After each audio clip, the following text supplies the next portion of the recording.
نحمده ونصلي ونسلم على رسوله الكريم أما بعد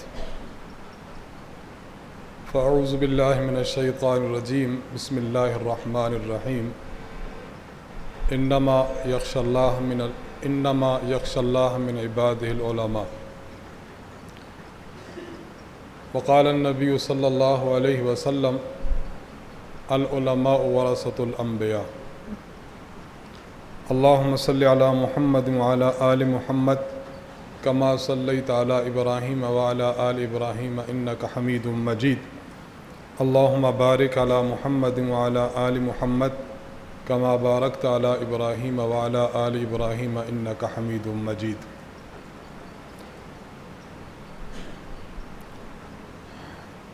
دورہ تربیت العلماء کی پہلی نشست ہے۔ اس پہلی نشست میں آپ حضرات کی خدمت میں 3 باتیں عرض کرنی ہیں۔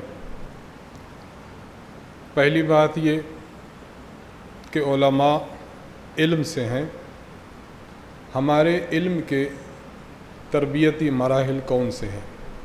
نمبر 2، عمومی طور پر علماء کو تربیت کی انتہائی ضرورت ہے بنسبت عام لوگوں کے، اس کی بنیاد کیا ہے۔ اور نمبر 3، تربیت جب حاصل کرنی ہو تو حصول تربیت کے لیے ہمیں کیا کرنا چاہیے۔ یہ 3 باتیں ہیں جو میں درجہ و درجہ آپ کی خدمت میں عرض کرنا چاہتا ہوں۔ سب سے پہلی بات یہ کہ عالم علم سے مشتق ہے۔ آپ عالم اس شخص کو کہیں گے کہ جس میں علم کی صفت موجود ہو۔ ہم علماء کا طبقہ سمجھے جاتے ہیں تو من حیث العالم تربیت کے ابتدائی چند مراحل ہیں جو عالم کی زندگی میں اس کو پیش آتے ہیں۔ ان میں پہلا مرحلہ کہ جب انسان دورہ حدیث سے فارغ ہوتا ہے تو فارغ التحصیل علماء میں بھی ہر عالم اس پایہ کا، اس درجہ کا نہیں ہوا کرتا، بلکہ اسے اپنی تعلیم یعنی دورہ حدیث مکمل کرنے کے بعد بھی کچھ مرحلے میں ضرورت ہوتی ہے کہ وہ اپنی سابقہ زندگی میں ہونے والی کمی کو دور کرے۔ یعنی یوں سمجھیے کہ ایک طالب العلم دورہ حدیث کر چکا ہے تو دورہ کرنے کے بعد بھی وہ سمجھتا ہے کہ میری صرف اچھی نہیں، میری نحو اچھی نہیں، یا یہ ہے کہ مجھ میں خطابت کا مادہ کم ہے، میں حدیث کی تشریح ٹھیک طرح سے بیان نہیں کر سکتا، تفسیر میں میری کمی ہے، مطالعہ میں وسعت نہیں ہے۔ دورہ حدیث کر چکنے کے بعد پھر علماء اپنی زندگی میں یہ دیکھیں کہ مجھ میں علم کے اعتبار سے کس چیز کی کمی ہے، جسے ہمارے ہاں تکمیل دورہ حدیث بھی کہتے ہیں کہ فلاں جگہ پر تکمیل ہوتی ہے۔ یعنی صرف کی فلاں کتاب میں ٹھیک طریقے سے نہیں پڑھ سکا تھا، اب صرف کی فلاں کتاب میں فلاں مدرسے میں جا کر پڑھتا ہوں۔ یہ ہماری علمی تربیت کا پہلا مرحلہ ہے۔ 8 سال پڑھ چکنے کے باوجود بھی اگر کمی رہ گئی ہے تو اس کمی کو کسی فاضل مدرسے میں جا کر پورا کیا جائے۔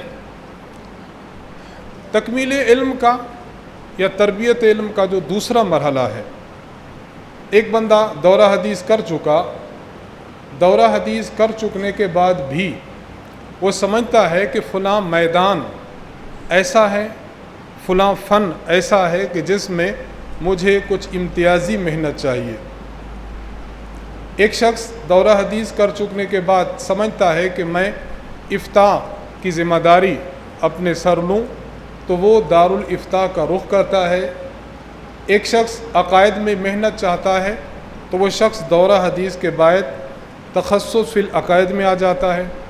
اسی طرح ہمارے ملک اور بیرون ملک میں دورہ حدیث کے بعد کسی خاص فن میں مہارت کے حصول کے لیے علماء کرام نے تخصصات کا جال بچھایا ہے۔ تو یہ انسانی یا عالم کے علم کی تربیت کا دوسرا مرحلہ ہے کہ دورہ حدیث کرنے کے بعد اگر آپ سمجھتے ہیں کہ میں نے فلاں فن میں جانا ہے، مثلا ایک شخص علم الحدیث کا طالب ہے، میں جان لوں کہ حدیث مبارک کے عنوان سے دنیا میں کون کون سی کتابیں لکھی گئی ہیں، علم حدیث کے عنوان سے کس کس موضوع پر کام کرنا باقی ہے، متن حدیث، اسی طرح سند حدیث، رجال حدیث وغیرہ کے اعتبار سے، تو کوئی شخص اپنا دورہ مکمل کرنے کے بعد کسی خاص فن میں جب امتیاز حاصل کرنا چاہے تو وہ دورہ حدیث کے بعد تخصص کرتا ہے۔ یہ ہمارے علم کی دوسری تربیت ہے۔ ایک بندہ دورہ بھی اچھا کر لیتا ہے، اس نے تخصص بھی کر لیا، تو ہمارے اکابرین کا ایک طرز ہے کہ جو کچھ پڑھا ہے اس پڑھے ہوئے پر عمل کیا جائے۔ حدیث مبارک میں ہے، آپ صلی اللہ علیہ وسلم نے ارشاد فرمایا، من عامل بما علم ورثہ اللہ علم ما لم یعلم۔ جو انسان پڑھ لیتا ہے اگر پڑھے ہوئے پر عمل کر لے تو پھر اللہ اس کو وہ علم بھی دے دیتے ہیں جو اس نے پڑھا ہوا نہیں ہوتا۔ یہ علم کی تیسری گویا کہ ہماری تربیت ہے۔ اس کے لیے علماء کرام فارغ التحصیل ہونے کے بعد پھر خانقاہوں کا رخ کرتے ہیں، مختلف خانقاہوں میں جاتے ہیں، اور بحمدللہ اکابرین علماء دیوبند کو اللہ تبارک و تعالی نے یہ ذوق بھی عطا فرمایا ہے کہ جہاں علمی میدان ان کے سامنے ہے وہاں خانقاہی نظام بھی ان کے سامنے ہے۔ حضرت تھانوی رحمہ اللہ کی معروف خانقاہ، حضرت مدنی رحمہ اللہ کا یہ مستقل فن، اس طرح خانقاہ گنگوہ، اس طرح ہمارے پاکستان کے مختلف مشائخ کی خانقاہیں، تو فراغت کے بعد اپنے فاضل ہونے کے بعد پھر خانقاہوں میں کچھ وقت لگانا، تاکہ جو چیز عالم نے پڑھی ہے اس پڑھی ہوئی چیز پر جب عمل کرے گا تو اللہ تبارک و تعالیٰ اس کو وہ علم عطا فرمائے گا جو اس نے پڑھا ہوا نہیں ہے۔ یہ بھی گویا اس کی ایک علمی تربیت کا حصہ ہے۔ انسان جب یہ تربیت بھی حاصل کر لیتا ہے تو اس تربیت کے بعد ایک اور میدان ہے، یعنی جسے ہم عملی میدان سے تعبیر کرتے ہیں۔ عملی میدان کہ ہم دنیا میں جب کام کریں تو عمل کے تقاضے کیا ہیں، ہمارے معاشرے کے تقاضے کیا ہیں، اور معاشرے میں کام کرنے کا سلیقہ کیسے آنا چاہیے۔ اس کے لیے انسان کو اس فرد کی خدمت میں حاضر ہونا چاہیے کہ جو فرد میدان کا آدمی ہو، میدان کے آدمی کی خدمت میں حاضر ہونا چاہیے، ان سے ہدایات حاصل کرنی چاہیے، اور ان ہدایات پر جب عمل کریں گے تو اس سے ضرور بے ضرور انسان جب اپنے عملی میدان میں آئے گا تو عملی میدان میں جن جن چیزوں کی انسان کو ضرورت ہے وہ اس شخصیت سے سیکھے گا اور اس کا اطلاق اپنی عملی زندگی میں کرے گا۔ یہ ہمارے علم حاصل کرنے کے بعد کے 4 بنیادی مراحل ہیں جس میں درجہ بدرجہ ہمارے علم ترقی کرتا ہے اور دوسروں تک پہنچتا ہے۔ یہ پہلی چیز تھی جو ہم نے آپ کی خدمت میں عرض کی ہے کہ عالم کو علم کے مختلف مدارج حاصل کرنے چاہیے، عالم کو اپنی علمی تربیت کے حوالے سے مختلف دائرہ کار پر عمل پیرا ہونا چاہیے۔ دوسری چیز کہ من حیث المجموع عالم کو جتنی تربیت کی ضرورت ہے شاید غیر عالم کو اتنی نہ ہو، بلکہ یقینی بات ہے کہ نہیں ہے۔ اس حوالے سے ہم وہ مثال آپ کے سامنے پیش کرتے ہیں جو مثال استاذ محترم حضرت متکلم اسلام مولانا محمد الیاس گھمن صاحب دامت برکاتہم پیش فرماتے ہیں۔ استاد جی یہ فرماتے ہیں کہ دیکھیے ایک بس ہے، وہ بس جا رہی ہے، اس میں ڈرائیور بھی موجود ہے اور اس میں سواریاں بھی موجود ہیں۔ ڈرائیونگ کا طریقہ کار کیسا ہو، ڈرائیونگ کیسے کرنی چاہیے، رات کو جب ڈرائیونگ انسان کر رہا ہو تو اس وقت اس کے آنکھیں بالکل کھلی ہونی چاہیے، نیند سے کوسوں دور ہونا چاہیے، اپنے آپ کو ڈرائیونگ کے اعتبار سے بہت فٹ رکھے۔ یہ تمام سواریوں کا کام نہیں ہے، یہ اس شخص کا کام ہے کہ جس نے گاڑی کو ڈرائیو کرنا ہے۔ کیوں؟ اس لیے کہ اگر ڈرائیو کرنے والا شخص اس کو گاڑی اچھی طرح نہیں آتی تو یہ صرف اس کی زندگی کا نقصان نہیں بلکہ یہ تمام سواریوں کے لیے رسک اور خطرہ ہے۔ اگر تمام سواریاں سو جاتی ہیں اس سے کوئی فرق نہیں پڑتا، لیکن اگر ڈرائیور سو جاتا ہے تو اس سے فرق کیا پڑتا ہے، کچھ بچتا نہیں ہے۔ اس لیے جب عام ہم مثال میں دیکھتے ہیں کہ جو لیڈ کر رہا ہے، جو قائد ہے، جو ڈرائیو کر رہا ہے جب اس کا تربیت یافتہ ہونا انتہائی ضروری ہے، اور جن کو ڈرائیو کر رہا ہے ان کا تربیت یافتہ ہونا ضروری نہیں ہے، اگر ہو جائے تو اچھا ہے۔ بالکل اسی طرح عالم دین اس نے امت کی رہنمائی کرنی ہے، یہ امت کا رہنما ہے۔ رہنما کی زندگی وہ علم سے، عمل سے، اخلاق سے پر ہونی چاہیے۔ جب رہنما درست ہو جائے گا، رہنما تربیت یافتہ ہوگا، تو پھر جو اس کے مقتدی ہیں، جو اس کے متبعین ہیں، سالکین ہیں اور اس کے پیروی کرنے والے افراد ہیں، تو ان افراد کا ٹھیک راہ پر گامزن رہنا آسان ہوگا۔ اگر خود عالم تربیت یافتہ نہ ہو تو پھر عالم کے جو متبع ہوں گے ان کی تربیت مشکل بلکہ ناممکن حد تک چلی جاتی ہے۔ تو عام افراد کے بجائے عالم کی تربیت یہ زیادہ اہمیت رکھتی ہے۔ لوگ عالم کو دیکھتے ہیں، عالم کے علم کو پرکھتے ہیں، عالم کے عمل کو سنتے ہیں اور عالم کے اخلاقیات، اطوار، معاملات، ان چیزوں کو دیکھا کرتے ہیں۔ عالم اگر ٹھیک نکلا، وہ تربیت یافتہ نکلا، تو لوگوں کو بات سمجھانا آسان ہو جاتی ہے۔ صحیح بخاری میں حضرت علقمہ رحمہ اللہ سے روایت مروی ہے کہ ایک بار حضرت عبداللہ بن مسعود رضی اللہ تعالی عنہ نے ارشاد فرمایا، لعن اللہ الواشمات والمستوشمات والمستنسمات اور والمتفلجات۔ حضرت عبداللہ بن مسعود رضی اللہ عنہ نے فرمایا کہ اللہ تبارک و تعالی نے ان عورتوں پر لعنت فرمائی ہے کہ جو اپنا جسم گدواتی ہیں، اور وہ عورتیں جن کا جسم گودا جاتا ہے، یعنی گودنے والی، گدوانے والی۔ اسی طرح وہ خواتین جو حسن کے تر و تازہ رکھنے کے لیے چہرے کے بال نچواتی ہیں یا اپنے دانتوں کے درمیان خلا کرواتی ہیں، اللہ تعالیٰ نے ایسی عورتوں پر لعنت فرمائی ہے۔ یہ بات آپ رضی اللہ عنہ نے ارشاد فرمائی تو یہ بات چلتے چلتے قبیلہ بنو اسد کی ایک خاتون کے پاس پہنچی جس کا نام ام یعقوب تھا، کنیت ام یعقوب سے معروف تھی۔ وہ حضرت عبداللہ بن مسعود رضی اللہ عنہ کی خدمت میں حاضر ہوئی اور آ کر عرض کرنے لگی کہ حضرت آپ نے عورتوں پر لعنت فرمائی ہے، اس قسم کی خواتین پر۔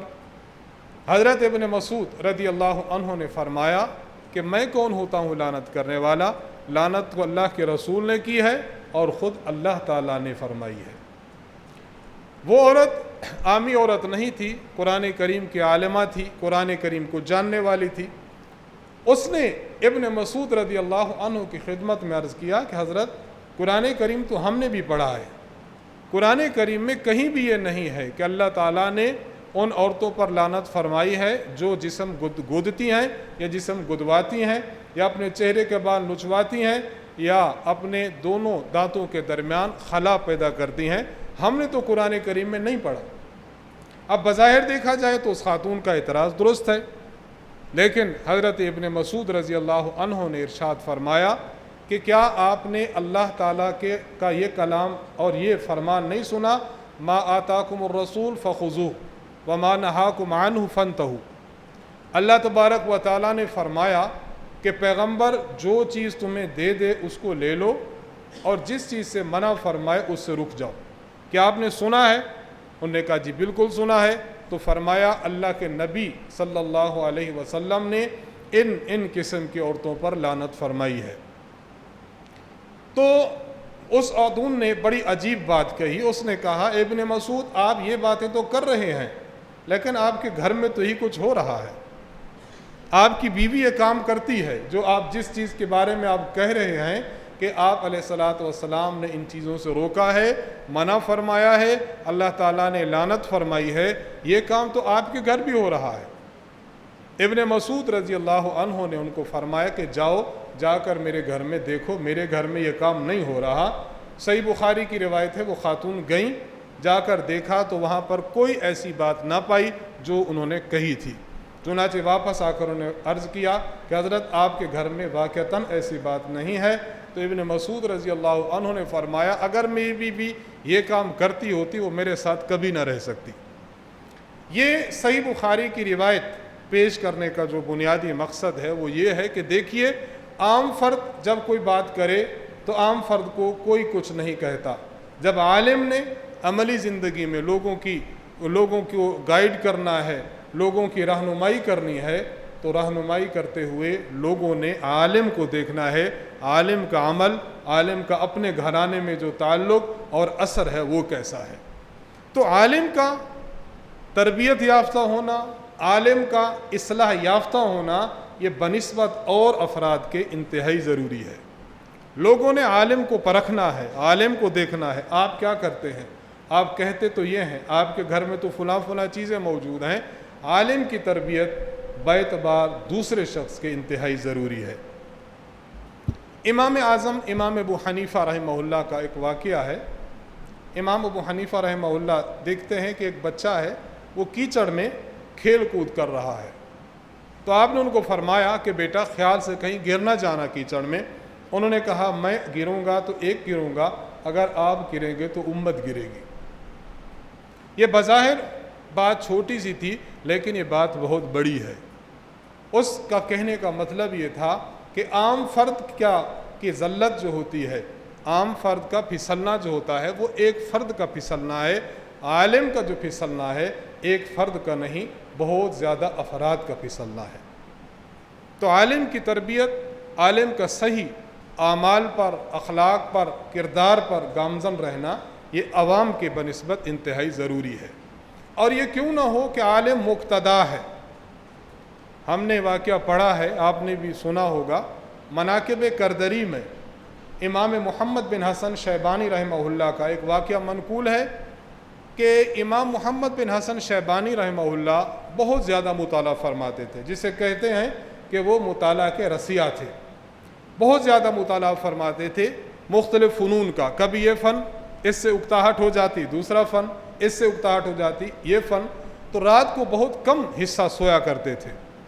آپ سے لوگوں نے پوچھا کہ آپ بہت کم سوتے ہیں، آپ اس کی وجہ کیا ہے؟ تو آپ نے فرمایا کہ لوگ اس وجہ سے سو رہے ہیں اور انتہائی تکیہ لگا کر سو رہے ہیں کہ امام محمد جاگ رہا ہے، تاکہ اگر صبح کو کوئی مسئلہ پیش آئے گا تو ہم امام محمد سے جا کے پوچھیں گے، اس لیے میں جاگ رہا ہوں۔ اب جو بات عرض کرنے کی ہے، مطالعہ کی تربیت اور مطالعہ کی ذمہ داری یہ عام افراد کی ہے یا بہت کم ہے، لیکن عالم کی ذمہ داری اور عالم کے مطالعہ کا وسیع ہونا یہ عام افراد کی بنسبت بہت زیادہ ہے۔ میں جو بات دوسری عرض کرنا چاہ رہا ہوں کہ مختلف میادین میں اور مختلف زاویوں سے عالم کی اصلاح، عالم کی تربیت اور عالم کی تکمیل عام بندوں کی بنسبت بے حد ضروری ہے۔ عام بندوں پر لوگ شاید عام انگلی نہ اٹھائیں، لیکن علماء کو وہ دیکھتے ہیں، علماء کی ثقافت کو دیکھیں گے، فقاہت کو دیکھیں گے، کردار کو دیکھیں گے۔ اس لیے علماء کرام کا کردار، ثقافت، فقاہت یہ نمایاں ہونی چاہیے۔ علامہ شبیر احمد عثمانی رحمہ اللہ نے فضل الباری میں ایک واقعہ نقل کیا ہے امام بخاری رحمہ اللہ کا۔ امام بخاری رحمہ اللہ کو سفر درپیش ہے، اور یہ سفر دریائی سفر ہے، کشتی پر آپ سوار ہیں اور لوگ بھی سوار ہیں۔ امام بخاری رحمہ اللہ کے پاس 1000 اشرفی ہے، 1000 اشرفی۔ آپ کے پاس وہ اشرفی تھیلی میں ہے، سفر شروع ہو چکا ہے۔ جس طرح ہوتے ہیں جب سفر شروع ہو جائے تو لوگ آپس میں باتیں کرنا شروع کرتے ہیں، حال احوال جانتے ہیں۔ تو ایک شخص آپ کا بڑا نیاز مند ہوا، آپ کے قریب آیا، حال حوال کرنے لگا، تو امام بخاری رحمہ اللہ نے اس کو اپنے سفر کے متعلق بھی بتایا، اور چلتے چلتے یہ بتا دیا کہ میرے پاس سامان ہے، سامان میں 1000 اشرفی ہے۔ اس کو معلوم ہو گیا کہ امام صاحب کے پاس 1000 اشرفی ہے۔ خیر رات گزر گئی، صبح جب ہوئی، بیدار ہوئے لوگ، تو اس نے واویلا کرنا شروع کر دیا، شور ڈالا کہ میری 1000 اشرفی تھیلی میں تھی، وہ غائب ہو گئی ہے۔ ضرور بے ضرور ان لوگوں میں سے کسی نے اٹھا لی ہے، میں سب کی تلاشی لینا چاہتا ہوں۔ خیر اس نے تلاشی شروع کی، جب سب کی تلاشی لے لی، امام بخاری رحمہ اللہ کی بھی تلاشی لی، لیکن کسی کے پاس بھی وہ اشرفی والی تھیلی نہ نکلی۔ خیر کھسیانہ سا ہو گیا، لوگوں نے ملامت کی، ملح نے بھی ملامت کی کہ کیسے بزرگ افراد ہیں کہ تو ان پر تہمت سرقہ لگاتا ہے. وہ چپ کر کے بیٹھ گیا. خیر سفر رواں دواں تھا تو وہ امام بخاری رحمہ اللہ کی خدمت میں حاضر ہوا اور عرض کرنے لگا کہ آپ نے تو مجھے رات کہا تھا کہ میرے پاس 1000 اشرفی ہے، لیکن میں نے تو پوری کشتی چھان ماری ہے، وہ اشرفی تو کہیں بھی نہیں ہے. اب امام بخاری رحمہ اللہ کا جواب سمجھیں. امام بخاری رحمہ اللہ نے فرمایا کہ 1000 اشرفی میرے پاس تھی، لیکن جب تم نے واویلا شروع کر دیا میں نے وہ اشرفی وہ دریا میں ڈال دی. اس نے کہا 1000 تو بہت بڑی رقم ہے، 1000 اشرفی. فرمایا کہ یہ میرے سامنے کوئی رقم نہیں ہے، وہ ثقاہت جو میں نے بہت مشکل سے حاصل کی ہے، میں اس ثقاہت کو 1000 اشرفی پر قربان نہیں کر سکتا. عالم کی جو ثقاہت ہے، ثقہ ہے، لوگوں کے اندر اس کا قابل اعتماد ہونا ہے، لوگوں کے دلوں میں اس کا راسخ ہونا ہے، لوگ اس پر اعتماد کرتے ہیں، اس پر بھروسہ کرتے ہیں. عوام الناس کا عالم پر بھروسہ کرنا یہ اللہ کی طرف سے بہت بڑی نعمت ہے. اس نعمت کا علماء یہ ہمارے عملی طور پر بتا کر گئے ہیں کہ ہم نے اس کی حفاظت کرنی ہے. یہ بھی ہماری تربیت کا ایک حصہ ہے.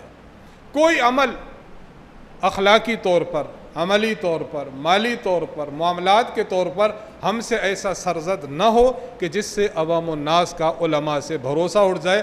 اب آپ اندازہ کریں کہ عام فرد کے مد مقابل عالم کو تربیت کی کتنی ضرورت ہے، اس لیے کہ وہ مقتدا ہے، اس نے لوگوں کو راہ راست پر لانا ہے، لوگوں کی اصلاح کرنی ہے.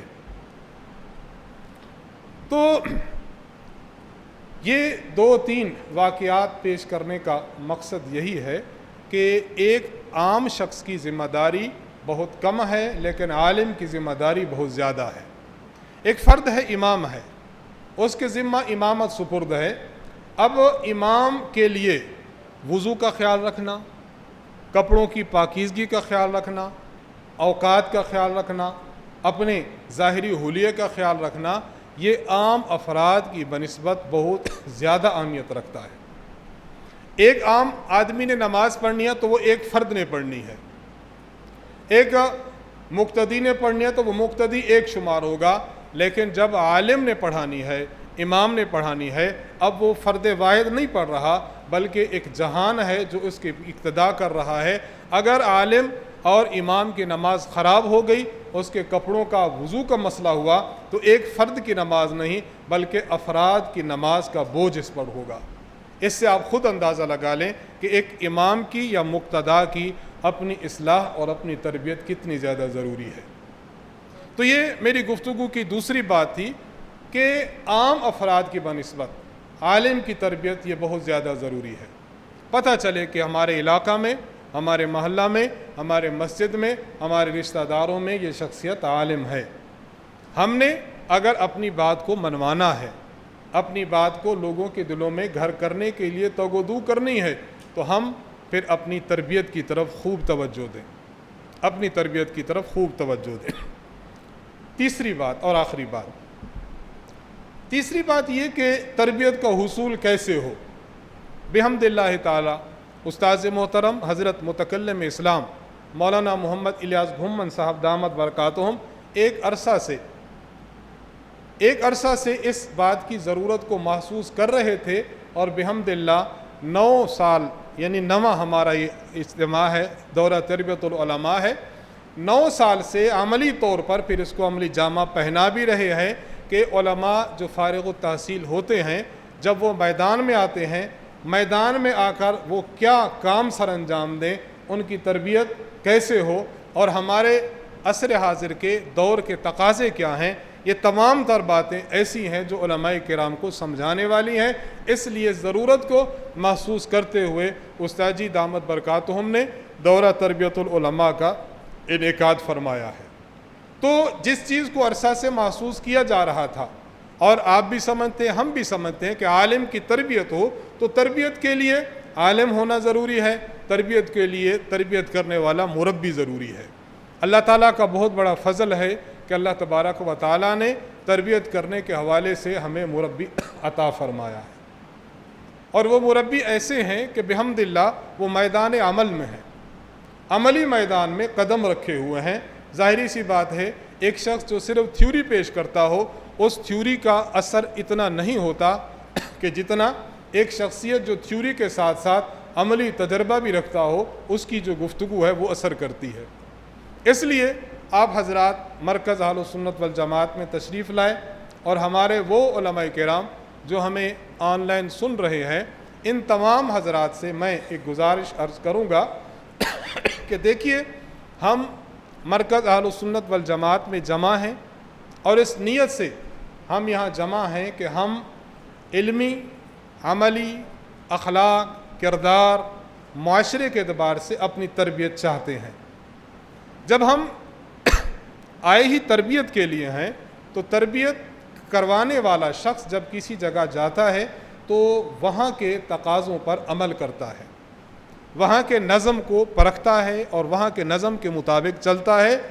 آپ کے پاس صرف اور صرف 3 دن ہیں، آج کا دن ہے، منگل کا دن، کل بدھ کا دن، اور جمعرات عصر 5 بجے تک انشاءاللہ آپ یہاں پر ہوں گے۔ اس کے بعد آپ نے اپنے گھروں کو چلے جانا ہے۔ جب ایک شخص مختصر وقت کے لیے کہیں آئے اور بہت بڑا پروگرام، مشن اور مقصد لے کر آئے تو مقصد کے حصول کے لیے ضروری ہوتا ہے کہ جس جگہ جائے وہاں کے نظم، وہاں کے ضبط کو اس پر ضرور عمل کرے۔ میں اس حوالے سے عرض کروں گا، مثلا ہمارے ہاں نشستوں کی ترتیب لگ چکی ہے۔ ہمارا کام یہ ہے کہ جو ہی نشست کا وقت شروع ہو جائے ہم نشست گاہ میں آ جائیں۔ مرکز اہل سنت والجماعت کی مسجد طے ہوئی ہے تو ضروری ہے کہ اب جو ہی وقت ہو جائے ہم مسجد میں آ جائیں، کھانے کا نظم ہے، کھانے کا نظم طے کر دیا گیا ہے۔ کھانے کے نظم میں ہمیں ڈھونڈنا نہ پڑے کہ فلاں صاحب کہاں تشریف لے گئے، فلاں کہاں چلے گئے، نہیں، کھانے کا نظم ہے تو کھانے کے وقت میں ہم کھانے کی جگہ پر آ جائیں، مطعم پر آ جائیں۔ سونے کا نظم طے ہوا کہ بھئی یہ وقت آپ کے سونے کا ہے تو سونے کے وقت میں ہم سو جائیں۔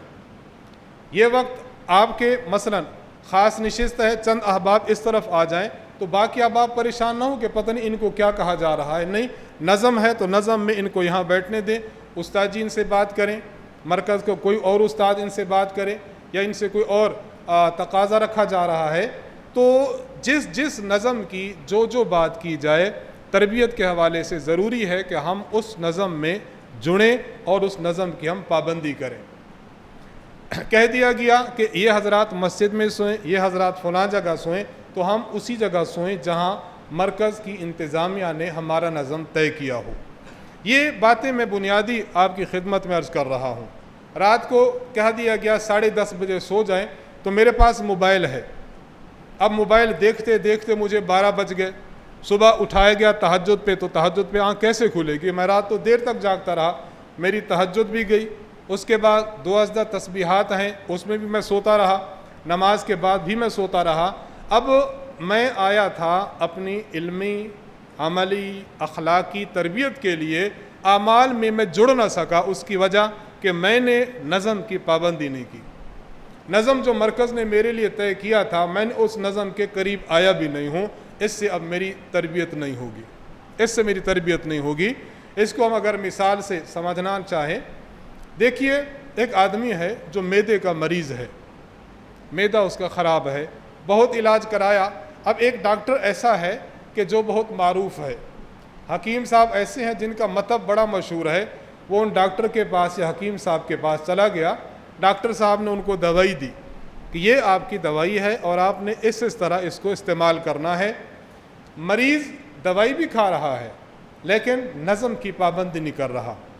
ڈاکٹر صاحب نے کہا یہ خالی پیٹ کھانی ہے، وہ پیٹ بھر کر کھاتا ہے۔ آپ نے یہ کھانی ہے لیکن آپ نے اس کے ساتھ کوئی مرغن نہیں کھانا، وہ پکوڑے کھا رہا ہے، تلی ہوئی اشیاء کھا رہا ہے، مرچوں والی اسپائسی چیزیں کھا رہا ہے۔ 1 مہینہ جب اس نے اپنا علاج کروایا، 1 مہینہ کے بعد وہ پھر ڈاکٹر صاحب اور حکیم صاحب کے پاس آتا ہے کہ حکیم صاحب آپ نے دوائی کے پیسے تو بہت لیے ہیں لیکن دوائی نے خاطر خواہ اثر نہیں کیا، میرا معدہ ویسے کا ویسا خراب ہے۔ معدے کا مریض معدے کی دوائی کھانے کے باوجود صحت مند کیوں نہیں ہو رہا؟ کہ ڈاکٹر صاحب نے جو نظم اور جو طریقہ کار طے کیا تھا اس شخص نے اس کے مطابق عمل نہیں کیا۔ بالکل اسی طرح اگر ہم مرکز اہل سنت والجماعت میں آئے ہیں، اپنی تربیت کے لیے آئے ہیں استادوں کی خدمت میں آئے ہیں تو ضرور ہے کہ ہم مرکز کے نظم کا بہت زیادہ پابندی کے ساتھ اس پر عمل کریں۔ تو میں جس طرح عرض کر رہا تھا کہ نظم ہم نے طے کر دیا ہے، اس نظم کے مطابق آپ حضرات نے جو ہے وہ انشاءاللہ 3 دن گزارنے ہیں۔ اپنا موبائل ہو سکے تو مثلا کوئی خاص اگر ایمرجنسی نہ ہو اپنے موبائل کو بند کر کے جیب میں ڈال لیں، اور اگر کوئی ایمرجنسی ہو تو مثلا عصر سے مغرب تک کا وقت ہے، آپ اپنی کالیں سنیں، کسی کو جواب دیں، واٹس ایپ استعمال کریں، اس کے علاوہ اپنا موبائل بند رکھیں۔ اسی طرح آپ تشریف لائے ہیں، مرکز اہل سنت والجماعت مرکز بھی ہے اور خانقاہ بھی ہے۔ خانقاہ حنفیہ کے جو معمولات ہیں ان معمولات کی بھی پابندی کریں۔ صبح نماز سے پہلے انشاءاللہ العزیز 2 تسبیحات ہوں گی، اس میں شرکت کریں۔ آپ طریقہ سیکھیں کہ 2 تسبیحات میں اللہ کا ذکر کیا کیسے جاتا ہے۔ نماز ہوگی، نماز کے بعد سورۃ یاسین ہوگی، سورۃ یاسین پڑھنے کے بعد پھر اشراق تک آپ نے تلاوت کرنی ہوگی۔ آپ تلاوت تو کریں۔ استاد جی دامت برکاتہم ایک بات ارشاد فرماتے ہیں کہ بعض چیزیں انسان کی طبیعت میں نہیں آتی، وہ طبیعت میں کب آتی ہیں؟ جب آپ جبر کر کے اپنے دل پر زور دے کر بڑی ہمت اور توجہ کے ساتھ اس پر عمل کریں گے۔ مثلا ہماری یہ محفل ہے، اب محفل میں ایک خطیب بیان کر رہا ہو، استاد بیان کر رہا ہو اور آپ سن رہے ہوں، آپ بیان 1 گھنٹہ بھی سن لیں گے، آپ بیان 2 گھنٹے بھی سن لیں گے، اور ہم سنتے ہیں 2 گھنٹے بیان سن لیں گے۔ استاد جی فرماتے ہیں اگر کہہ دیا جائے کہ آدھا گھنٹہ تلاوت کر لیں تو عام حضرات کے لیے آدھا گھنٹہ تلاوت مشکل ہو جاتی ہے۔ کیوں؟ اس لیے کہ ہمارا مزاج اس پر نہیں بنا ہوا۔ تو اعمال پر انسان کب آتا ہے؟ اعمال پر انسان اس وقت آتا ہے کہ جب آہستہ آہستہ ان اعمال کو کرنا شروع کرتا ہے۔ ابتدا میں انسان کو مشکل ہو جاتی ہے، لیکن آہستہ آہستہ یہ انسان کی طبیعت بن جاتی ہے۔ انسان کی طبیعت پر پھر اعمال کا بوجھ نہیں ہوتا۔ تو صبح انشاءاللہ پھر سورۃ یاسین کے بعد تلاوت ہوگی۔ تلاوت کے لیے آپ حضرات مسجد ہی میں تشریف رکھیں، اشراق تک تلاوت کے بعد انشاءاللہ العزیز پھر ناشتہ ہوگا، ناشتہ کے بعد پھر 7:30 سے ہماری باضابطہ نشستیں ہوں گی۔ مغرب کی نماز کے بعد مرکز کا مستقل معمول ہے، مرکز میں مغرب کی نماز پڑھیں، مغرب کی نماز کے بعد 6 رکعت اوابین پڑھیں، 2 رکعت سنتیں پڑھنے کے بعد پھر سورۃ واقعہ کی تلاوت فرمائیں۔ اسی طرح عشاء ہے، عشاء کی نماز پڑھیں، عشاء کی نماز پڑھنے کے بعد آپ حضرات سورۃ ملک کی تلاوت کریں۔ صبح جب اٹھیں تو صبح تہجد پڑھیں۔ یہ جب آپ معمولات کریں گے تو 3 دن جب کوئی شخص معمولات کرتا ہے تو معمولات کرنے کے بعد جب گھر جائے گا انشاءاللہ العزیز اعمال کا اتنا اثر ہوگا کہ اللہ تعالیٰ اس کو اپنے مقام پر بھی توفیق عطا فرمائیں گے۔ ایک بندہ جب اعمال میں جڑتا ہے، رمضان شریف آ چکا، رمضان میں آپ روزے رکھتے ہیں، عید کا دن ہوتا ہے، کئی لوگ ہوتے ہیں پانی پینا چاہتے ہیں، ذہن میں آتا ہے کہ شاید میرا روزہ تو نہیں ہے۔ کیوں؟ اس لیے کہ آپ نے ایک عرصہ روزہ رکھا ہوا ہے۔ ایک عمل جب انسان تسلسل کے ساتھ کچھ وقت کرتا ہے تو وہ عمل اس کی طبیعت بن جاتی ہے۔ حضرت گنگوہی رحمہ اللہ تعالیٰ نے اپنے شیخ حضرت حاجی امداد اللہ مہاجر مکی رحمہ اللہ کو ایک خط لکھا تھا، اس میں اپنے متعلق کچھ باتیں ارشاد فرمائی تھی۔ ان میں ایک بات یہ بھی تھی کہ حضرت اب شریعت پر عمل کرنا طبیعت بن چکا ہے، یعنی جس طرح طبیعت میں کوئی چیز، مثلا آپ کے کھانے کی طبیعت ہے، کسی خاص وقت میں آپ کھاتے ہیں، اس وقت اگر کھانا نہیں ملا تو طبیعت میں اکتاہٹ آ جاتی ہے۔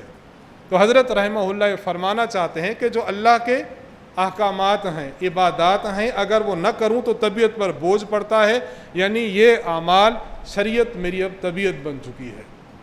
تو شریعت ہماری طبیعت کب بنے گی؟ کہ جب ہم شریعت پر آہستہ آہستہ عمل کریں گے۔ تو مرکز اہل سنت والجماعت خانقاہ حنفیہ میں آپ حضرات اپنی تربیت کے حوالے سے تشریف لائے ہیں، تو ضروری ہے کہ آپ مرکز میں مرکز کے نظم، مرکز کے ضبط، مرکز کے معمولات میں جڑیں۔ اللہ تبارک و تعالی ضرور بے ضرور ہمارے آنے کے مقصد کو پورا فرمائیں گے۔ اور یہ بات میں صرف مرکز کے حوالے سے عرض نہیں کر رہا، بلکہ یہ بات آپ دنیا میں جہاں بھی جائیں وہاں کے نظم کی پابندی ضرور کریں۔ آپ ایک ادارے میں تشریف لے گئے ہیں، اس ادارے کا نظم یہ ہے کہ مہمان جب آتے ہیں اپنا بستر ساتھ لاتے ہیں، آپ جب جائیں تو یہ نہ ہو کہ بستر کے بغیر جائیں، کیوں؟ وہاں کا نظم ہے، آپ جائیں گے وہاں بستر نہیں ملے گا، آپ پریشان ہوں گے۔ اب پریشانی آپ کی اپنی ذات کی طرف سے ہے، یہ پریشانی اس ادارے کی طرف سے نہیں ہے کہ انہوں نے بستر نہیں دیا۔ کیوں؟ اس لیے کہ اس کا وہاں اس ادارے والوں کا وہاں پر نظم یہ ہے۔ تو ہم صرف مرکز کی بات نہیں عرض کریں، بلکہ ہم یہ عرض کرنا چاہتے ہیں کہ آپ جہاں بھی جائیں، جس جماعت میں جائیں، جس علاقے میں جائیں، جس مسجد میں جائیں، ادارہ میں جائیں، خانقاہ میں جائیں، ان خانقاہ اور اس علاقے اور اس ادارہ کے نظم کی ضرور بے ضرور پابندی کریں۔ تربیت کے حوالے سے تیسری جو میں بات عرض کر رہا تھا کہ جہاں انسان تربیت کے لیے جائے وہاں کے نظم کا بہت خیال رکھے۔ بحمد اللہ تعالی استاذ محترم مرکز اہل سنت والجماعت خانقاہ حنفیہ میں آپ اپنے آنے والے معزز علماء کے، اپنے مریدین کے، سالکین کے اور اپنے طلبہ کے مربی اور مرشد ہیں۔ جہاں انسان اپنے مربی کے پاس جاتا ہے تو مربی کی باتوں کو سنتا ہے اور ان پر عمل کرتا ہے۔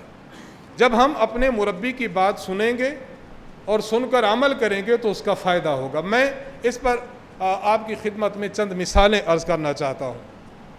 امام اعظم امام ابو حنیفہ رحمہ اللہ تعالی بہت عظیم و شان شخصیت ہیں۔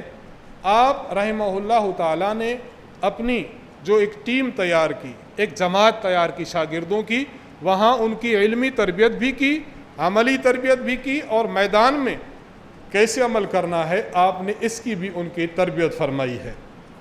اس پر ایک معروف واقعہ جو آپ نے امام ابو یوسف رحمہ اللہ کو وصایا میں ذکر فرمایا، امام ابو یوسف رحمہ اللہ کو امام ابو حنیفہ رحمہ اللہ نے فرمایا کہ جہاں آپ مغرب کی نماز پڑھیں تو اپنے نوافل بھی آپ وہیں ادا کیا کریں، جبکہ عام دستور اور مستحب یہی ہے کہ اگر آپ نے مسجد میں نماز پڑھی ہے، مسجد میں فرض پڑھیں، فرض پڑھنے کے بعد اپنے گھروں میں چلے جائیں اور باقی ماندہ اپنے سنن، اپنے نوافل اور دیگر معمولات آپ اپنے گھروں میں جا کر کریں۔ کیوں؟ اس لیے کہ جب انسان مسجد میں نماز پڑھ لی ہے تو جو جماعت ہے سنت موقدہ یا قریب من الواجب یہ آپ نے مکمل کر لی، اس کے بعد آپ گھر تشریف لے گئے اور گھر میں جا کر آپ نے اپنے باقی معمولات مکمل کیے ہیں۔ گھر میں باقی معمولات مکمل کرنے سے گھر میں جو خواتین ہیں، گھر میں جو بچیاں ہیں یا گھر میں جو بوڑھے افراد ہیں ان کو بھی ترغیب ہوگی، اور اگر انسان کا روب دبدبہ ہو تو پھر ان کو ترغیب بھی ہوتی ہے کہ صاحب تشریف لائے ہیں، ابھی جلدی اٹھو نماز شروع کرو۔ تو انسان کے لیے مستحب یہی ہے کہ وہ اپنے گھر جا کر باقی معمولات کرے، لیکن امام صاحب رحمہ اللہ نے اپنی شاگردوں کی جماعت کی جو تربیت کی ہے اس میں آپ نے امام ابو یوسف رحمہ اللہ کو فرمایا کہ آپ نے باقی نماز اور باقی معمولات گھر کے بجائے مسجد میں کرنے ہیں۔ کیوں؟ یہ اپنے شاگرد کی ایک عملی تربیت ہے، اس کو آپ نے میدان میں اتارنا ہے۔ جب میدان میں اتارنا ہے تو میدان میں اتارنے کا طریقہ اور عمل کرنے کا طریقہ بھی آپ نے بیان فرمایا۔ اس کی وجہ کیا ہے؟ استاد جی دامت برکاتہم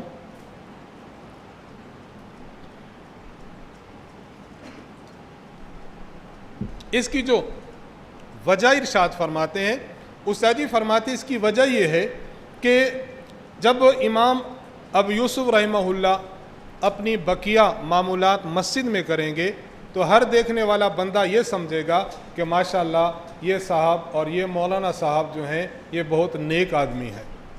دیکھیں نا، مسجد میں نماز پڑھ رہے ہیں، اب یہ نفل پڑھے، پھر نفل پڑھے، پھر نفل پڑھے، دعا کر رہے ہیں، اللہ سے گڑ گڑا رہے ہیں۔ تو عام دیکھنے والے فرد کے دل میں اس عالم کی قدر ہوگی، وہ اس کو نیک سمجھے گا، وہ اس کو متقی سمجھے گا، پرہیزگار سمجھے گا۔ جب عالم کی قدر کسی انسان کے دل میں آ جاتی ہے اب وہ آپ کے قریب ہوگا، آج آپ کو مصافحہ کر رہا ہے، آج آپ کی خیریت ڈھونڈ رہا ہے، آپ کی معلومات لے رہا ہے، کل یہ اپنے مسائل آپ کی خدمت میں رکھے گا کہ مولانا آپ فرمائیے کہ اس مسئلہ کا کیا حل ہے، اس مسئلہ کا کیا جواب ہے۔ تو امام ابو حنیفہ رحمہ اللہ کی خدمت میں جب آپ کے شاگردان رشیدان موجود ہیں تو آپ ان کی تربیت فرماتے ہیں، ان کو ہدایات دیتے ہیں اور آپ کے شاگرد ان ہدایات پر عمل کرتے ہیں۔ عمل کی برکت یہ ہے کہ عملی میدان میں ان کے لیے کام کرنا آسان ہو جاتا ہے۔ ہم استاد جی دامت برکاتہم کی خدمت میں حاضر ہوئے ہیں صرف اس لیے کہ ہم مرکز کے نظم کے تحت چلیں اور استاد جی دامت برکاتہم کی ہم جو ہے وہ آپ کے ملفوظات، آپ کے ارشادات، آپ کے نصائح اور عملی زندگی میں کام کرنے کے حوالے سے آپ کے فرمودات سنیں تو ضرور بے ضرور ہمارے ہر جہت سے ہماری تربیت ہوگی، ہر جہت سے تربیت ہوگی۔ اور استاد جی دامت برکاتہم کی کچھ صحبت مل جائے، کچھ وقت مل جائے تو یہ بہت بڑی غنیمت ہے۔ ہمیں یاد ہے اسی سال ابتدا میں یہاں کچھ علماء تشریف لائے تھے۔ استاد جی دامت برکاتہم نے طلبہ سے بات کی، طلبہ کے بعد استاد جی سے ہم نے عرض کیا کہ علماء کرام تشریف لائے ہیں، ان سے آپ گفتگو کریں۔ استاد جی نے گفتگو کی 15 سے 20 منٹ گفتگو، زیادہ نہیں کی۔ استاد جی کہیں جا رہے تھے، ان علماء نے بڑا اس پر اچھا تبصرہ کیا۔ انہوں نے کہا دیکھیے ہم نے استاد جی سے بات کی ہے، 15 سے 20 منٹ بات ہے، لیکن اس 15 سے 20 منٹ کی بات میں ہمارے دل کی کایا پلٹ گئی ہے۔ ان دنوں ترکی میں زلزلہ آیا ہوا تھا، ان لوگوں کے ذہن میں تھا شاید استاد جی کے علاقے میں زلزلہ ہے، استاد جی پریشان ہوں گے، تو کہتے ہم نے استاد جی سے بات کی لیکن استاد جی کی ایسی باتیں اور ایسی گفتگو تھی کہ اس سے بجائے اس کے کہ ہم استاد جی کو کچھ کہتے تاکہ استاد جی کی پریشانی دور ہوتی، آپ نے ایسی باتیں فرمائیں کہ ہمارے دلوں کو تسلی ہوئی، ہمارے دلوں کو تسلی ہوئی۔ استاد جی نے فرمایا کہ دیکھیے دنیا ایسی جگہ ہے جہاں انسان نے رہنا ہے اور اس پر آزمائشیں آنی ہیں۔ دنیا میں اگر کسی انسان پر آزمائش نہ آئے اس پر فکر ہونی چاہیے، جس پر آزمائش آئے تو یہ تو دنیا کا معمول ہے۔ اللہ تعالیٰ نے قرآن کریم میں ارشاد فرمایا لَقَدْ خَلَقْنَا الْإِنسَانَ فِي كَبَدٍ، ہم نے انسان کو مشقت میں پیدا کیا ہے۔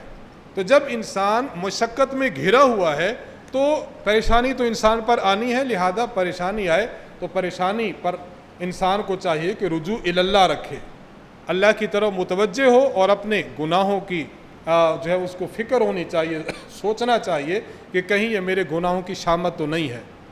تو میں تیسری بات جو آپ کی خدمت میں عرض کر رہا تھا کہ مرکز اہل سنت والجماعت میں ہم حاضر ہوئے ہیں اس لیے کہ ہم استاذ محترم دامت برکاتہم اور جو دیگر اساتذہ گفتگو فرمائیں گے ہم ان کی گفتگو کو سنیں اور عمل کی نیت سے سنیں۔ اس کے لیے بہتر بات یہ ہے کہ ہم میں سے ہر شخص کوشش کریں کہ چھوٹا سا ورک اپنے ساتھ رکھیں، مختصر سی ڈائری اپنے ساتھ رکھیں اور اپنے ساتھ قلم رکھیں۔ کچھ باتیں ہوں ان کے پوائنٹس ہم لکھتے چلے جائیں، استاد جی نے یہ بات بھی فرمائی، یہ بات بھی فرمائی، یہ بات بھی فرمائی۔ بعض مرتبہ باتیں کئی ہو جاتی ہیں تو انسان کو یاد نہیں رہتی، لیکن اگر اس طرز کا وہ لکھنا چاہتا ہو تو آپ اندازہ کیجئے، اور میں آپ کی خدمت میں یہ بات عرض کرنا چاہتا ہوں کہ یہ جو ڈائری رکھنا ہے، کاغذ قلم رکھنا ہے، یہ بھی مرکز اہل سنت والجماعت میں استاد جی دامت برکاتہم ہی کی برکت سے ہے۔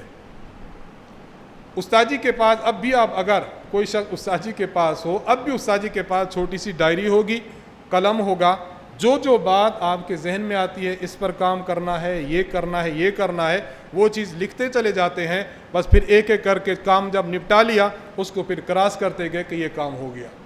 اب اس سے کیا ہوتا ہے، اس سے وہ چیز بھولتی نہیں ہے، اور یہ ہمارے اکابرین میں بھی چلا ہے۔ حضرت تھانوی رحمہ اللہ تعالیٰ، آپ کے بھی معمولات میں یہی بات تھی۔ حضرت تھانوی رحمہ اللہ فرماتے ہیں کہ میں جب سوتا ہوں تو اپنے ساتھ ایک چراغ بھی رکھتا ہوں اور دیا سلائی بھی رکھتا ہوں۔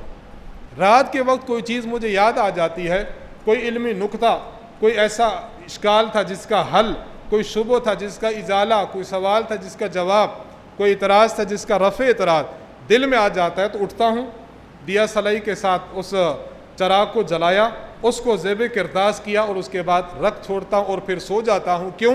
تاکہ جو بات تھی اس کا بوجھ میرے دل پر نہ رہے، اس کو کرتاز کے حوالے کرتا ہوں۔ بحمد اللہ تعالیٰ استاذ محترم دامت برکاتہم کی بھی یہی صورتحال ہے۔ تو یہ جو میں عرض کر رہا تھا، گفتگو ہو، استاد جی باتیں ارشاد فرمائیں، دیگر اساتذہ گفتگو فرمائیں، آپ نے ان کو لکھتے چلے جانا ہے۔ جب آپ لکھتے چلے جائیں گے پھر ان کو گھر جا کر ایک ایک بات پر آپ کئی گھنٹوں تک گفتگو کر سکتے ہیں۔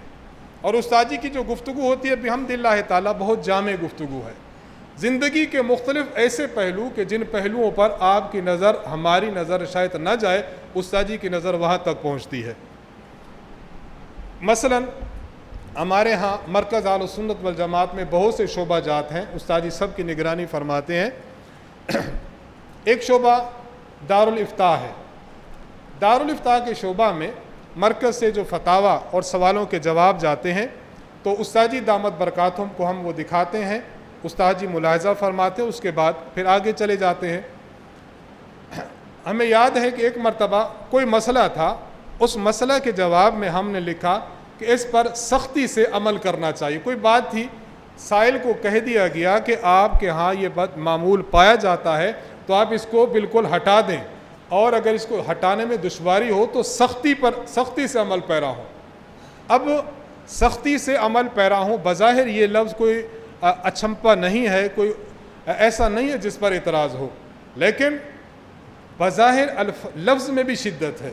سختی سے عمل، استاد جی نے فرمایا سختی سے عمل کو کاٹ کے آپ لکھ دیں پابندی سے عمل کرنا چاہیے۔ اب آپ دیکھیے لفظ ایک ہے لیکن ذہن کیسا ہو گیا، اس میں درستی نہیں ہے، اس میں بوجھ نہیں ہے، اس میں سختی کے لفظ میں جو سختی تھی وہ سختی دور ہو گئی اور اس میں پابندی آ چکی ہے۔ اب دیکھیے بظاہر ایک چھوٹی سی بات ہے، لیکن صحبت ہو، استاد جی کی تعلیمات ہوں، استاد جی سے ربط ہو، استاد جی کی بات سن کر عمل کرنا ہو، تو آپ دیکھیے کہ آپ کی تحریر میں بھی کس طرح سلاست، کس طرح روانی اور کس طرح درستی پیدا ہوتی ہے۔ تو کئی ایسی چیزیں ہیں استاد جی دامت برکاتہم ان پر روشنی ڈالتے ہیں، اور روشنی ڈالتے ہیں تو اس سے وہ چیزیں کھل آتی ہیں۔ کئی واقعات ہیں، ایک دو واقعات میں آپ کی خدمت میں عرض کر دیتا ہوں۔ مثلا ایک حدیث مبارک ہے کہ نبی علیہ الصلوۃ والسلام اپنے تمام کام خود کیا کرتے تھے۔ استاد جی ایک مرتبہ اپنے گھر میں تشریف فرما تھے، کوئی کام اپنے گھر والوں کو کہا، یہ واقعہ استاد جی نے سنایا، تو وہاں مہمان کچھ آئے ہوئے تھے، انہوں نے ایک سوال اٹھایا کہ جناب رسول اللہ صلی اللہ علیہ وسلم اپنے کام خود کرتے تھے، آپ نے یہ کام اپنے گھر والوں کو کہا ہے، بظاہر یہ کام اس حدیث کے تو خلاف ہے۔ اب ظاہری بات ہے کہ آپ کے ذہن میں بھی سوال آئے گا کہ ایک عالم ہے یا کوئی عام آدمی ہے، نبی علیہ السلام کی حدیث ہے کہ آپ گھر کے کام خود کرتے ہیں، لیکن یہ اگر کوئی کام گھر والوں کو کہیں تو پھر آیا کہ حدیث کے خلاف تو نہیں؟ استاد جی دامت برکاتہم نے اس کا جو حل بیان فرمایا بہت ہی عمدہ تھا۔ استاد جی فرماتے ہیں کہ اس حدیث کا معنی یہ ہے کہ اگر وہ کام ایسا ہے کہ جب نبی علیہ السلام اس کام کو کریں تو آپ کے دیگر معمولات متاثر نہ ہوں تو پھر آپ اپنا کام خود کرتے تھے، لیکن اگر وہ کام ایسا ہے کہ جناب رسول اللہ صلی اللہ علیہ وسلم اس کام کو خود کریں اور آپ کے دیگر تمام معمولات متاثر ہوتے ہوں تو وہ کام آپ خود نہیں کرتے تھے، وہ کام کوئی اور ذمہ دار کرتا تھا۔ بالکل اسی طرح کوئی عالم ہے، گھر کا سربراہ ہے، اگر کوئی ایسا کام ہے کہ جس کام کی وجہ سے آپ کے اہم کام متاثر نہیں ہوتے، آپ یہ کام خود کر لیں، اس میں کوئی چیز نہیں، اس حدیث کا محمل یہ ہے۔ اور اگر آپ کے اس کام کرنے کی وجہ سے آپ کے یہ کام سب متاثر ہوتے ہیں، پھر وہ کام دوسروں کے ذمہ لگائیں۔ اس کی واضح مثال خود حدیث مبارک میں موجود ہے۔ حضور غزوات میں ہیں، بڑے بڑے لوگوں کے ساتھ آپ کی ملاقاتیں ہوتی ہیں، اصلاح و ارشاد کے کام کرتے ہیں، اس لیے آپ کا تکیہ آپ خود نہیں اٹھاتے، صاحب الوسادہ کوئی صحابی ہے، صاحب السواک کوئی صحابی ہے، صاحب النعلین کوئی صحابی ہے۔ اس سے پتہ چلا کہ جب اہم مہم امور ہوں ان کو انسان کرنے لگے تو دیگر کام کسی کے حوالے کرنا یہ بھی سنت ہے، اور جب دیگر کام متاثر نہ ہوں تو گھر کے چھوٹے چھوٹے کام خود کرنا اور گھر والوں کا ہاتھ بٹانا یہ دیگر سنت ہے۔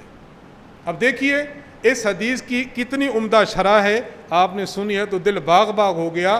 حدیث کا صحیح مفہوم ہمارے سامنے آ جاتا ہے کہ اس حدیث کا یہ مفہوم ہے۔ میں آپ کی خدمت میں عرض کرتا ہوں، ایسے بیسیوں باتیں ہوں گی، ایسے بیسیوں تعبیرات ہوں گی کہ جن تعبیرات کی وجہ سے بظاہر ہم اپنے معاشرے میں وہ چیز نہیں دیکھتے جس نگاہ سے استاد جی دیکھتے ہیں۔ اس لیے دورہ تربیت العلماء میں حاضری کا مقصد یہی ہے کہ ایسی شخصیت جو ذو تجربہ ہو، جس کی زندگی تجربات سے لبریز ہو، ان کے تجربات سے ہم لوگ جب فائدہ اٹھائیں گے تو ہماری اپنی عملی اپنی علمی زندگی ہماری بہت خوب ہوگی۔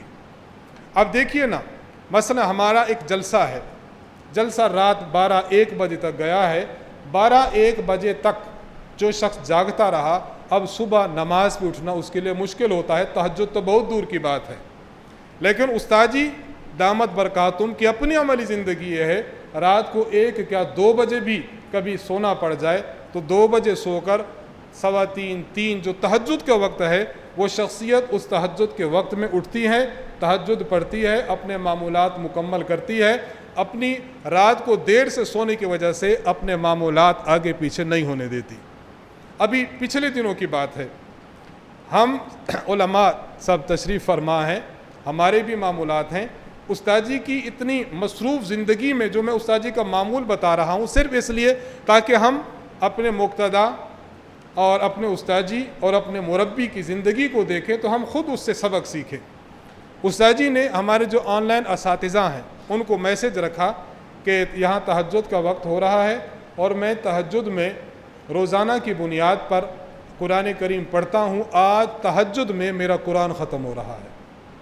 اب ہم اپنی زندگی میں اپنی مصروفیات دیکھیں تو ہم سمجھتے بہت مصروفیت ہے، جبکہ ہماری مصروفیت استاد جی کی مصروفیات کا عشر عشیر بھی نہیں ہے، لیکن استاد جی ان تمام تر مصروفیات کے باوجود اپنے معمولات کی مضبوطی دیکھیں۔ پھر استاد جی نے آن لائن میٹنگ جو ہے وہ شروع فرمائی، تمام اساتذہ شریک ہوئے، استاد جی نے دعا کی اور ہم اس دعا میں شریک ہوئے۔ یہ میں صرف یہ عرض کرنا چاہ رہا ہوں کہ کسی بھی شخصیت کو جب ہم اپنا مقتدا مانیں، مربی مانیں، اپنا بڑا اور پیشوا مانیں، تو پھر ان کے معمولات زندگی کیا ہیں، ہم ان کے معمولات زندگی کو دیکھیں تو ہم ان پر عمل کرنے والے بنیں گے۔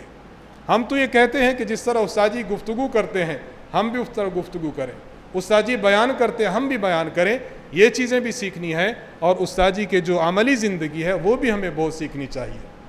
استاد جی کی تعبیرات کیا ہیں، وہ تعبیرات بھی سیکھنی چاہیے۔ حضرت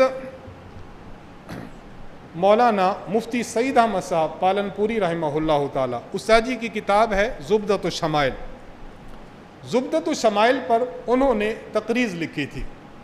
اب جو میں بات آپ کی خدمت میں عرض کرنا چاہ رہا ہوں، تقریض لکھی اور اس تقریض میں انہوں نے ایک بات بڑی اہم لکھی۔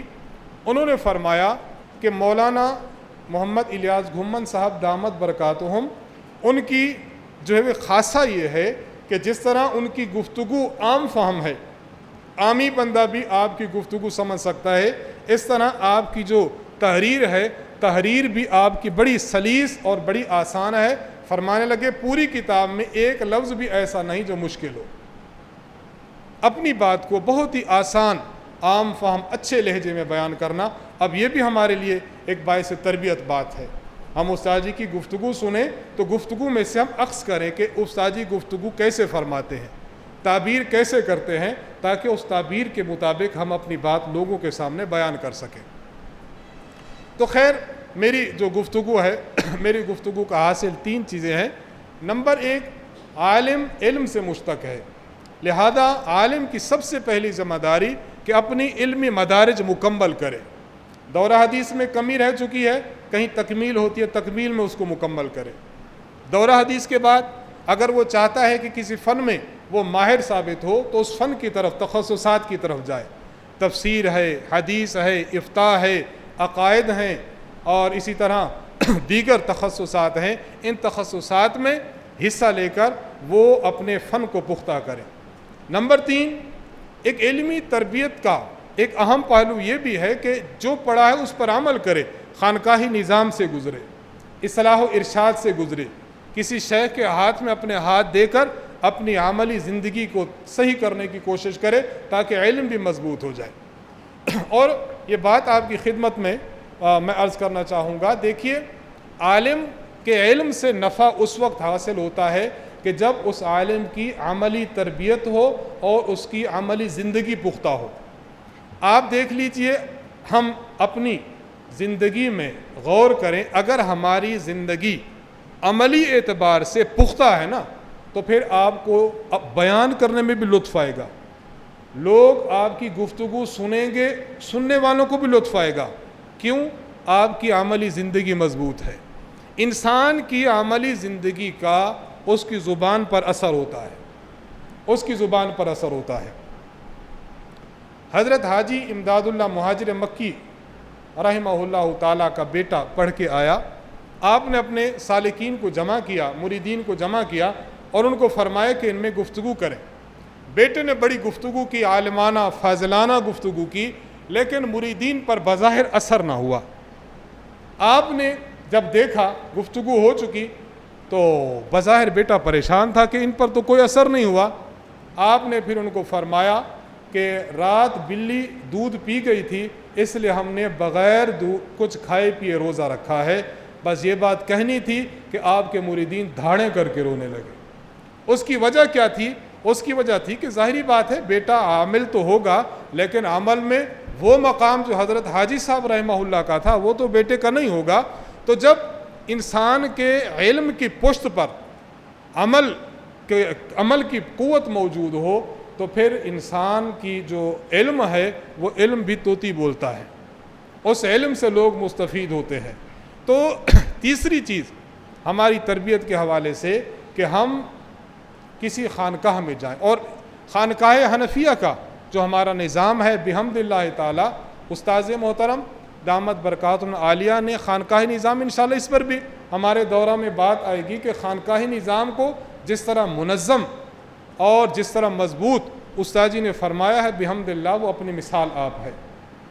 حضرت حکیم الامت مجدد الملت حضرت تھانوی رحمہ اللہ نے ملفوظات میں ایک مقام پر لکھا ہے کہ آپ بھی دیکھیں کہ خانقاہیں کئی ایسی ہیں کہ ان خانقاہوں میں بدعات بہت ہیں، رسومات بہت ہیں، شرک بہت ہے۔ خانقاہیں ہیں، پیر صاحب ہیں، پیر صاحب نذرانے پر توجہ زیادہ دیتے ہیں، نظریے پر توجہ کم دیتے ہیں۔ لوگ ان کو سجدے کرتے ہیں، ان کو یعنی انحناء ایسا ہوتا ہے کہ جس طرح رکوع کر کے ان کو سلام کیے جا رہے ہوں۔ وہاں پر قبور ہیں، قبور کو سجدے ہیں، قبور کے ارد گرد طواف کیے جا رہے ہیں۔ خانقاہوں میں شرک، بدعت، رسومات، فرسودہ نظام اور لایانی باتوں کی آماجگاہ یہ خانقاہیں بنی ہیں۔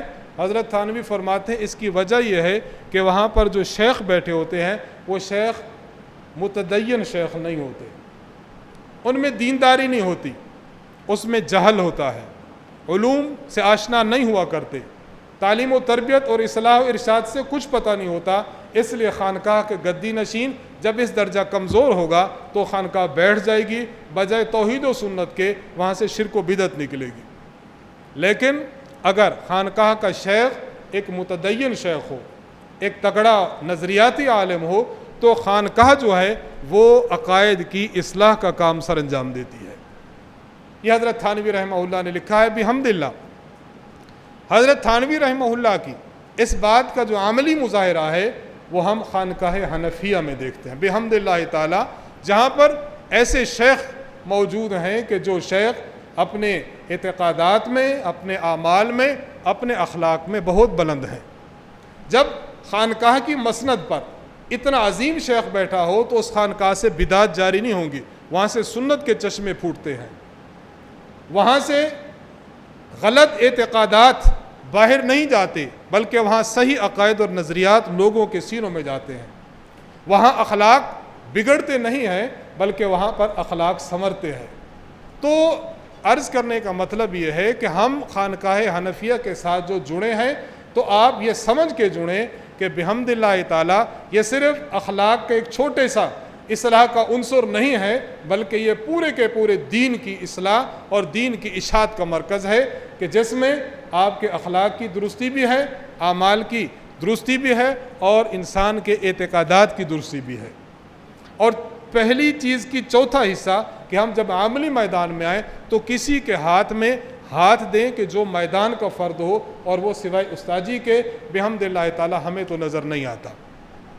اور دوسری یہ بات کہ عالم کی ذمہ داری، عالم کی تربیت عام فرد سے زیادہ ضروری کیوں ہے؟ اس لیے کہ لوگوں نے جب بھی دینی مسئلہ ہے، مسئلہ بعد میں پوچھیں گے، پہلے عالم کو دیکھیں گے، عالم کی بات بعد میں سنتے ہیں، پہلے عالم کی ذات کو دیکھتے ہیں۔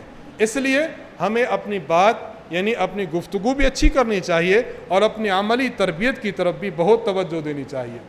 اور تیسری اور آخری بات میں نے آپ کی خدمت میں یہ پیش کی کہ دیکھیے مرکز اہل سنت والجماعت میں ہم جمع ہوئے ہیں تو یہاں پر دو کام ہیں۔ نمبر ایک، جو سنا جائے اس کو تحریر کر کے عمل کی نیت سے اپنے پاس رکھا جائے اور میدان عمل میں عمل کیا جائے۔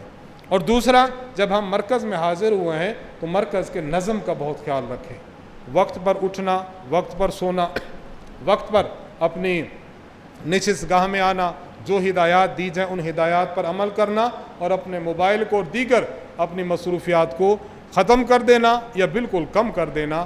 بس یہ تین چیزیں انشاءاللہ العزیز ہم کریں گے تو مرکز میں دورہ تربیت العلماء میں جو ہم حاضر ہوئے ہیں ہمیں اس دورہ کا کما حق فائدہ ہوگا، اور اگر ان میں کمی رہ گئی تو ہم سمجھیں گے کہ خود ہم میں کمی ہے۔ مرکز اور استاذ محترم دامت برکاتہم انہوں نے اپنی تربیت کے حوالے سے کوئی تشنگی نہیں چھوڑی۔ اللہ تبارک و تعالیٰ سے دعا ہے کہ اللہ تعالیٰ ہمیں اس دورہ سے مستفید ہونے کی توفیق بخشے، استاذ محترم دامت برکاتہم عالیہ کے علوم اور فیوض سے ہمیں مستفید فرمائے۔ وآخر دعوانا ان الحمد للہ رب العالمین۔